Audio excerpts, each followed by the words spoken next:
Hello students, my name is Preeti. आज हम class 12 physics के चैप्टर 1 का लेक्चर नंबर 15 करने जा रहे हैं। इस लेक्चर में मुझे गॉस थ्योरम के एप्लीकेशंस देखने हैं।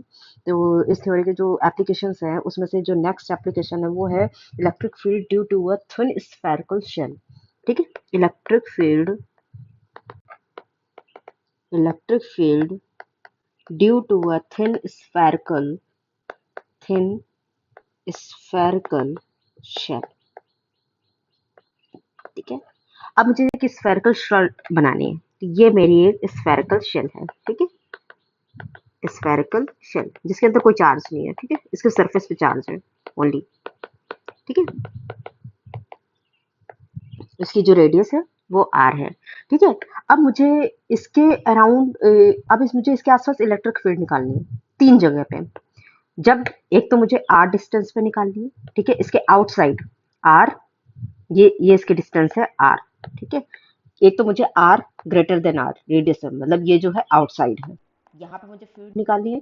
ठीक है, r इसकी सरफेस पे निकालनी है। ये हो जाएगा आपका सरफेस, ये हो जाएगा r लेस देन। जब इसके इस शेल के अंदर जब मैं इलेक्ट्रिक फील्ड निकालूंगी, ठीक है, ये इनसाइड का पार्ट।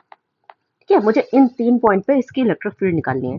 तो सबसे पहले क्या करेंगे, देखिए इसमें इस फिगर को जब मैंने एक स्फेरिकल शेल बनाया, उसके सरफेस पे चार्ज बना, तो सबसे पहले आपने ये देखा कि पॉजिटिव चार्ज है, तो जो इसका फील्ड होगा वो रेडियली आउटवर्ड होगा। ठीक है, ये इसकी फील्ड की डायरेक्शन है हर जगह पे। ये इसकी कैसी होगी, रेडियली आउटवर्ड होगी। ठीक है, और जो इसका सरफेस होगा, इसका जो एरिया वेक्टर आप लोग ड्रॉ करेंगे वो भी इसके सरफेस के ठीक परपेंडिकुलर होगा, एन कैप। ठीक है, अब मुझे क्या करना है, जैसे मुझे एक आर डिस्टेंस पॉइंट पी है, यहाँ पे मुझे एक इलेक्ट्रिक फील्ड निकालनी है। ठीक है, तो यहाँ पे हम सबसे पहले तो एक गॉसियन सरफेस ड्रॉ कर लेंगे।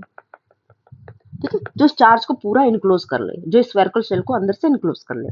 ठीक है, अब जो इसकी रेडियस है, ये जो हमने गॉसियन सरफेस एज्यूम की, ये एक तो स्फेरिकल है। ठीक है, इसका जो रेडियस है वो r है। ठीक है, और ये उस पूरे स्फेरिकल शेल को पूरा अच्छे से इनक्लोज करता है। ठीक है, तो आप इसकी सबसे पहले से थ्योरी थोड़ी सी लिख लेते हैं कि मुझे सबसे पहले निकालना क्या है इसमें। सबसे पहली चीज मुझे क्या दिख रही है कि इसकी जो इलेक्ट्रिक फील्ड की डायरेक्शन है, the direction of E is radially outward, एक रेडियली आउटवर्ड होगी। ठीक है, और मुझे क्या करना है, इलेक्ट्रिक फील्ड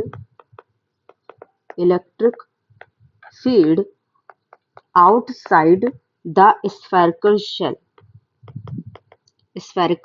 शेल। ठीक है, स्फेरिकल शेल।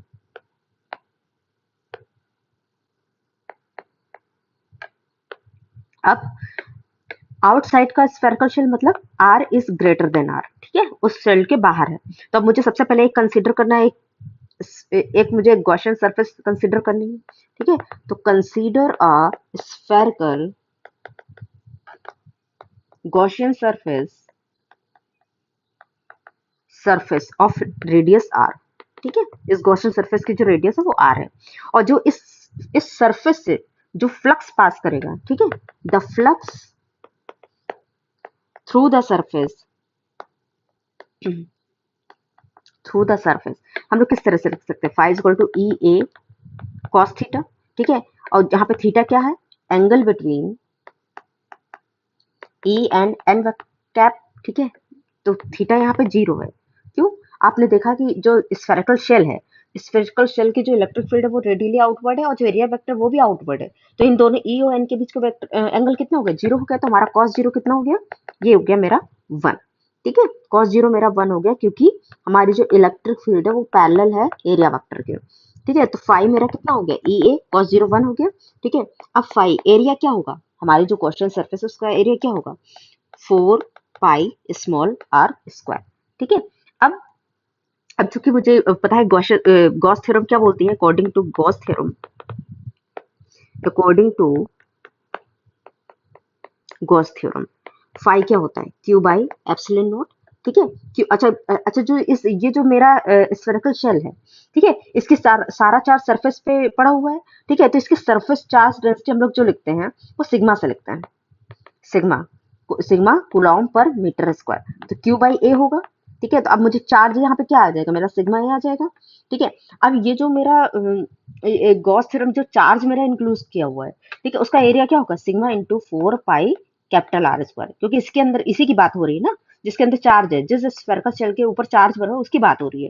यहाँ पे मेरा क्यू हो जाएगा sigma into 4 pi capital R square upon epsilon naught, ये मेरा हो गया 5। अब हम इस वैल्यू, ये मेरी पहली इक्वेशन थी, ये मेरी सेकंड इक्वेशन थी। अब इन दोनों इक्वेशन को हम लोग इक्वेट कर सकते हैं, फाई की वैल्यू इसमें पुट कर सकते हैं। तो sigma 4 pi are square upon epsilon naught E into 4 pi small R square. अब हम लोग यहाँ पे क्या क्या कैंसिल आउट कर सकते हैं, ये 4 पाई कैंसिल आउट हो जाएगा। ठीक, तो यहाँ पे मेरा इलेक्ट्रिक फील्ड आ जाएगी sigma capital R square upon epsilon naught small R square. तो ये मेरी ई आउटसाइड आ गई, E outside is equal to sigma r square upon epsilon naught small r square। इसको हम लोग एक इसमें ब्रैकेट में क्लोज कर लेते हैं। E out is equal to sigma r square upon epsilon naught r square।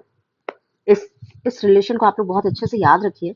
ठीक है, जो मैंने आउटसाइड में इलेक्ट्रिक फील्ड निकाली है, तो हम लोग क्या करते हैं, अब हम लोग इसे सरफेस पे निकालते हैं इलेक्ट्रिक फील्ड। ठीक है, तो हम लोग अब सेकंड निकालते हैं on the surface of the sphere। ठीक है, तो हमारा सरफेस पे अगर निकालेंगे तो r बराबर r हो जाएगा। तो मेरा e सरफेस पे कितना हो जाएगा, e मेरा सरफेस पे हो जाएगा e is equal to sigma upon epsilon naught R square by are square. ठीक है, तो यहाँ पे r की वैल्यू हम लोग पुट कर लेंगे, तो sigma by epsilon naught capital R square upon small R मेरा आपका कैपिटल आर हो, तो ये कैंसिल आउट हो जाए। तो sigma is equal to E surface पे सिग्मा बाई एप्सिलॉन नॉट। तो ये इसका रिजल्ट आप लोग ध्यान रखिए कि सरफेस पे जो इसकी इलेक्ट्रिक फील्ड होगी, ये सरफेस पे सिग्मा बाई एप्सिलॉन नॉट होगी। अब इसका हम लोग थर्ड पार्ट देख लेते हैं कि अगर हम मुझे किसी भी इस स्फेरिकल शेल के इनसाइड पे इलेक्ट्रिक फील्ड निकालनी है, ठीक है, अगर मुझे इस स्फेरिकल शेल के इनसाइड इलेक्ट्रिक फील्ड निकालनी है, तो हम लोग इसमें क्या करेंगे। Third part is inside the spherical shell, spherical r is less than r। ठीक है, अब मुझे क्या करना है, अगर मुझे इसके अंदर पे अगर मुझे एक फील्ड निकालनी है, जैसे सपोज ये मेरा r डिस्टेंस पे यहाँ निकालती हूँ, सबसे पहले एक गॉसियन सरफेस ड्रॉ कर लेंगे। ठीक है, मैंने गॉसियन सरफेस ड्रॉ कर ली। ठीक है, तो हम लोग क्या करेंगे, सबसे पहले r लेस देन r पे कंसीडर गॉसियन सरफेस। ठीक है, अब मेरा क्या होगा यहाँ पे, 5 मेरा क्या होगा, 5 is equal to E into 4 pi are square. सबसे पहले तो आपने ये जान लिया। ठीक है, मैंने उसका जो है 5 लिख लिया ए डॉट ए, तो उसका एरिया जो है 4 पाई आर स्क्वायर हो गया। अब मुझे इसका निकालना है 5 is equal to Q enclosed, Q inside जो होगा, ठीक है, क्यू बाई ए।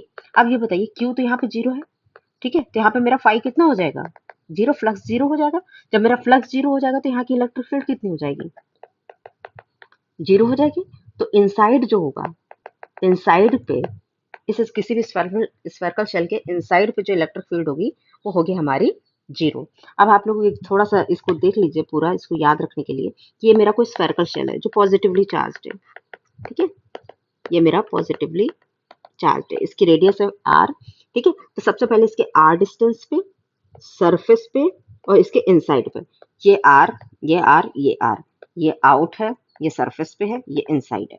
ठीक है, इन पे अलग अलग इलेक्ट्रिक फील्ड निकाल लीजिए। तो पहले ई इनसाइड क्या होगी, आपने अभी भी निकाली 0। ई सरफेस क्या होगी, sigma by epsilon naught. E outside क्या होगी, E outside is equal to sigma by epsilon naught capital R square upon r square. अब मुझे इसका ग्राफ देखना है, ग्राफ इज वेरी इंपॉर्टेंट। ठीक है, तो ग्राफ मुझे अगर निकालना है, अच्छा मुझे इसका सिग्मा तो पता ही है, sigma is equal to q by A. ठीक है, q by 4 pi are square, इसकी सरफेस चार्ज डेंसिटी है। अब इसका ग्राफ देख लेते हैं कि मुझे ई और आर के, अच्छा इसमें वेरिएबल क्या है, आर मेरा फिक्स है, स्फेरिकल सेल की रेडियस जो है, ये मैंने गॉसियन सरफेस जो कंसीडर किया ये वेरिएबल है। अब मुझे ई और आर के बीच में अगर ग्राफ देखना है, ठीक है, तो सबसे पहले आप लोग ये देखेंगे कि ये मेरी ई जो है इस तरह से आउटवर्ड है। ठीक है, अब यहाँ पे जो पॉइंट है ये मेरा r is equal to R. ठीक है, तो सबसे पहले r जब मेरा लेस देन, जब मेरा कैपिटल जो मेरा स्मॉल r है वो लेस देन रेडियस है, तो क्या होगा, यहाँ पे कोई इलेक्ट्रिक फील्ड है ही नहीं। ठीक है, कांस्टेंट है। अब r is equal to R पे मेरी एक कांस्टेंट आ रही है, तो यहाँ पे इलेक्ट्रिक फील्ड कितनी होगी, सिग्मा बाई एप्सिलॉन नॉट। अब इसके बाद क्या होगा, जब हम r is greater than r, r is greater than r, ये r इक्वल टू r, और यहाँ पे जो मेरा है r लेस देन r। ठीक है, तो यहाँ पे आप लोग इसको ध्यान से देखिए। ठीक है, इसमें हम लोग का क्या क्या होगा, हम लोग को जो ई का जो प्रोपोर्शनलिटी है वो inversely proportional to R square, तो ये जो है डिक्रीजिंग हाइपरबोला होगा इसका ग्राफ। ठीक है, तो यहाँ पे जो मैंने ई और आर का जो मैंने ग्राफ ड्रॉ किया है, ये बहुत इंपॉर्टेंट है, कभी कभी एग्जाम में भी आ जाता है इस ग्राफ से रिलेटेड। अब एक न्यूमेरिकल हम लोग देख लेते हैं इसका, एक न्यूमेरिकल आप लोग देख लेते हैं जरा। A spherical conductor, a thin spherical conductor of radius, a thin spherical conductor of radius 12 centimeter has a charge of 1.6 into 10 to the power minus 7 distributed over the surface. What is the electric field? What is the electric field? First, inside the sphere, inside the sphere, and second one is just outside the sphere on the surface। इसका मतलब है on the surface। ठीक है, third part जो है आपको निकालना है, at a point 18 centimetre from the centre. अब हम लोग पहले ये निकाल लेते हैं कि सबसे पहले क्या होगी हमारी जो पहला पार्ट है हमारा। ठीक है, इसमें इनसाइड पूछा गया है, तो इलेक्ट्रिक फील्ड इनसाइड, तो आपको पता है जब अंदर कोई चार्ज ही नहीं हुआ तो इनसाइड फील्ड कितनी होती है, 0। यह भी हम लोग पीछे देख चुके हैं। ठीक है, आप गॉसियन सरफेस बनाएंगे, ठीक है, अंदर तो अंदर कोई चार्ज इनक्लोज रही नहीं, ठीक है, तो वहां पे मेरी फील्ड हो जाएगी 0। अब सेकंड पार्ट मेरा क्या कह रहा है कि जो मेरे जस्ट ई सरफेस का आप लोग देख चुके हैं, सिग्मा बाई एप्सिलॉन नॉट, तो सिग्मा मेरा क्या होता है, q by A epsilon naught. ठीक है, अब हम लोग इसको क्या लिख सकते हैं, E is equal to 1/4 pi epsilon naught Q by are square. ठीक है, क्योंकि हम लोग सरफेस पे निकाल रहे हैं। ठीक है, तो यहाँ पे मेरा हो जाएगा कैपिटल आर स्क्वायर। ठीक है, इसको आप लोग जब चेंज करेंगे तो Q upon 4 pi capital R square epsilon naught, तो ये हो जाएगा, यही मेरा हो जाएगा फॉर्मूला इलेक्ट्रिक फील्ड का, E equal to 1/4 pi epsilon naught capital Q by small Q by are square. तो यहाँ पे मेरा हो जाएगा 9 into 10 to the power 9। Charge की वैल्यू आपको गिवन है 1.6 into 10 to the power minus 7 upon radius आपकी गिवन है 12 into 10 to the power minus 2 का होल स्क्वायर। अब हम लोग यहाँ पे कर सकते हैं 16, ये मेरा हो जाएगा 14.4 upon 144 into 10 to the power 2, ये मेरा -4 होगा, ऊपर जाएगा +4 हो जाएगा, 10 टू द पावर 6 हो जाएगा मेरा। ठीक है, ये मेरा 0 यहाँ पे ऐसे हो जाएगा। ठीक है, 1/10 हो जाएगा, 10 टू द पावर ये जो मेरा हो जाएगा 1/10 6, ये मेरा 5। तो हमारी जो इलेक्ट्रिक फील्ड आ जाएगी न्यूटन पर 10 टू द पावर न्यूटन पर कूलॉम, ये इसकी आ जाएगी मेरी सरफेस पे। अब हम लोग इसका थर्ड पार्ट भी देख लेते हैं। थर्ड पार्ट में इसमें पूछा है at a point 18 centimetre from the centre. तो 18 सेंटीमीटर, तो मतलब इस स्मॉल आर की वैल्यू आपको गिवन है 18 सेंटीमीटर, कैपिटल आर की वैल्यू आपको गिवन है क्वेश्चन में 12 सेंटीमीटर। तो आप लोगों को यहाँ पे ई आउटसाइड का फॉर्मूला आपको पता है, sigma by epsilon naught capital R square upon small R square. Sigma क्या होगा मेरा, charge density, Q by A epsilon naught capital R square small R square. इसको यहाँ पे जो मेरी वैल्यू होगी, यहाँ पे हम लोग क्यू ए की वैल्यू लिख देंगे 4/4 pi are square epsilon naught capital R square upon r square. ठीक है, यहाँ पे आर स्क्वायर विल भी कैंसिल आउट, तो यहाँ पे हो जाएगा 1/4 pi epsilon naught Q by are square, ये ई आउट की वैल्यू आ जाएगी। ठीक है, अब यहाँ पे मुझे आपको पता है 9 into 10 to the power 9 is the value of 1/4 pi epsilon naught, Q की वैल्यू आपको गिवन है 1.6 into 10 to the power minus 7। I think यही गिवन है आपकी 1.6 into 10 to the power minus 7। और स्मॉल आर की जो वैल्यू है वो आपकी है 18 centimetre into 10 to the power minus 2 का होल स्क्वायर। तो आपको पता है इसकी वैल्यू आ जाएगी 14.4 अपॉन 18 का जब आप स्क्वायर करें 324 इंटू 10 टू द पावर 2, ये -4 +4 बदल जाएगा +4, तो ये मेरा आ जाएगा 14.4 अपॉन 324 इंटू 10⁻⁶। इसको हटाएंगे, इसको 0 हटाएंगे तो ठीक है, ये वहाँ पे ऊपर मेरा माइनस हो जाएगा 144/324 इंटू 10⁵। यहाँ पे 1440/2232 इंटू 10⁴ ठीक है। जब इसको हम लोग कैलकुलेट करेंगे तो ये मेरा आएगा 4.4 इंटू 10⁴ न्यूटन पर कूलम। ये होगी मेरी ई आउट की वैल्यू। ठीक है, तो यहाँ हम लोग इस तरह से कैलकुलेट कर सकते हैं ई आउट इस तब 14.4 इंटू 10⁴ न्यूटन पर कूलम। ठीक है, इसके बाद हम लोगों को जो आगे देखना है, अब मुझे यहाँ पे जो अगला जो देखना है, मुझे बेसिक पॉइंट ऑफ व्यू से बहुत ज़्यादा इंपॉर्टेंट नहीं है, बट फिर भी हम लोग उसको देख लेते हैं एक बार, क्योंकि दो अगर शीट हैं आपके पास, अपोजिटिवली चार्ज्ड शीट है, ठीक है, अपोजिटिवली चार्ज शीट है, तो इसकी आपको निकालना है सबसे पहले electric field due to oppositely charged sheet. आपको पता है इसलिए होना चाहिए क्योंकि अगला चैप्टर मेरा जो है कैपेसिटर की हम लोग बात करेंगे, तो उस कैपेसिटर में हम लोग दो शीट्स होती हैं। ठीक है, तो यहाँ पे हम 2 शीट्स बना लेते हैं। ये मेरी पॉजिटिवली चार्ज शीट है, ये मेरी नेगेटिवली चार्ज शीट है। ठीक है, तो सबसे पहले हम इस पॉजिटिवली चार्ज शीट के बारे में, इसका से जो सिग्मा चार्ज, जो इसकी चार्ज डेंसिटी है, ये सिग्मा है, ये माइनस सिग्मा है। ठीक है, ये प्लस सिग्मा, ये माइनस सिग्मा। अब हम लोग क्या करेंगे, सबसे पहले हम लोग इसमें कंसीडर कर लेते हैं, कंसीडर टू अपोजिटिवली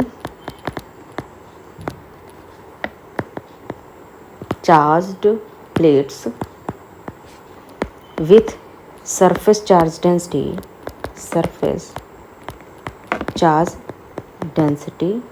सिग्मा। ठीक है, इनकी चार्ज डेंसिटी सिग्मा है। ठीक है, अब आप इसकी इलेक्ट्रिक फील्ड बनाइए इस प्लेट 1 की वजह से। ये आपकी फर्स्ट प्लेट है, ये तुम्हारी सेकंड प्लेट है। अब इसके देखिए, ये जो पॉजिटिव प्लेट है, यहाँ से इसके जो ये आपके 3 रीजन है, ये फर्स्ट, सेकेंड एंड थर्ड। ठीक है, अब ये देखिए, ये पॉजिटिवली चार्ज्ड प्लेट है, तो इससे जो इलेक्ट्रिक फील्ड होगी, ये सेकंड रीजन में कैसी होगी, आउटवर्ड होगी। यहाँ पे जब हम फर्स्ट रीजन में जाएंगे तो इस तरह की इसकी इवन इस तरह से होगी, ये फर्स्ट प्लेट की वजह से, ये फर्स्ट प्लेट की वजह से इधर होगी। फिर यहाँ पे भी फर्स्ट प्लेट की वजह से हमारी कैसी होगी, आउटवर्ड होगी, ये फर्स्ट प्लेट की वजह से। अब हम लोग सेकेंड प्लेट का देख लेते हैं। अब सेकेंड प्लेट की वजह से यहाँ सेंटर पे कैसी होगी, हम लोग इसकी तो अंदर की तरफ होगी। ठीक है, तो यहाँ पे हमारी E2 अंदर की तरफ होगी सेंटर पे। ठीक है, अब यहाँ पे क्या होगी, यहाँ पे भी अंदर की तरफ होगी। ठीक है, तो यहाँ पे जो मेरा E2 होगा वो भी अंदर की तरफ होगा, यहाँ पे क्या होगा, अंदर की तरफ होगा, तो ये मेरा हो जाएगा E2 अंदर की तरफ। तो सबसे अब हम लोग अलग अलग रीजन में इलेक्ट्रिक फील्ड कैलकुलेट, क्योंकि मुझे पता है दोनों प्लेट्स की जो चार्ज डेंसिटी है वो चार्ज डेंसिटी सेम है। ठीक है, तो आप ये देख सकते हैं कि दोनों की अगर चार्ज डेंसिटी सेम है, ठीक है, तो इनकी इलेक्ट्रिक फील्ड कितनी होगी, यहाँ पे ये दोनों इलेक्ट्रिक फील्ड चूँकि सेम है और बट अपोजिट चार्ज एक पॉजिटिव एक नेगेटिव, तो ये तो फील्ड हो जाएगी कैंसिल हमारी। तो हम लोग क्या लिख सकते हैं, electric field due to plate 1 E1 की वजह से sigma by 2 epsilon naught. Electric field due to plate 2 इसकी होगी E2 is equal to sigma upon 2 epsilon naught. ठीक है, तो आप लोग ये देख रहे हैं कि दोनों की इलेक्ट्रिक फील्ड का मैग्नीट्यूड तो बराबर है, तो दोनों का मैग्नीट्यूड बराबर है बट ऑपोजिट डायरेक्शन में। तो ठीक है, तो E1 हमारा हो जाएगा 0 क्योंकि सेम मैग्नीट्यूड है बट डायरेक्शन अपोजिट है। E फर्स्ट रीजन में और E थर्ड रीजन में। ठीक है, ये दोनों मेरा हो जाएगा 0, ये मेरा थर्ड रीजन है। हाँ, ये दोनों पॉजिटिव फील्ड है, तो ये हो जाएंगे कैंसल आउट। अब हम लोग सेकंड रीजन में देख लेते हैं कि जब मुझे E सेकंड रीजन में कैलकुलेट करना होगा तो ये मेरा हो जाएगा E1 प्लस E2। क्यों, सेम डायरेक्शन में, एक पॉजिटिव टू नेगेटिव। ठीक है, तो ये मेरा हो जाएगा सिग्मा बाई 2 एप्सिलॉन नॉट, ये minus of sigma by 2 epsilon naught. ठीक है, इसको मैं डायरेक्ट लिख देती हूँ, मैं plus sigma by 2 epsilon naught. ठीक है, तो इसकी जो वैल्यू आ जाएगी sigma by epsilon naught, positive to negative. ठीक है, तो ई सेकेंड रीजन की इसकी आ जाएगी सिग्मा अपॉन एप्सिलॉन नॉट। तो यहाँ पे ये जो मेरा न्यूमेरिकल है ये हमारा कंप्लीट हो जाता है। तो यहाँ पे हम लोगों ने देखा ये जो प्लेट्स है यहाँ पे इसकी फील्ड आएगी 0, यहाँ पे इलेक्ट्रिक फील्ड आएगी 0, यहाँ पे जो ई आएगा मेरा सिग्मा बाई एप्सिलॉन नॉट। ठीक है, तो मेरा ये जो थिन शीट है बहुत इंपॉर्टेंट नहीं एग्जाम के पॉइंट ऑफ व्यू से, बट आपका नेक्स्ट लेक्चर जो आपका अगला चैप्टर है वो उसको पढ़ने के लिए आपको थोड़ा बहुत इस शीट के बारे में पता होना चाहिए कि अगर 2 शीट हैं तो पहला शीट आपस में अटैच्ड है, क्योंकि कैपेसिटर मेरा ऐसे ही फॉर्म होता है, एक पॉजिटिव प्लेट होती है, एक नेगेटिव प्लेट होती है, और ये आपको पता होना चाहिए इलेक्ट्रिक फील्ड किस तरह से इसके अंदर आती है, अलाइन होती है।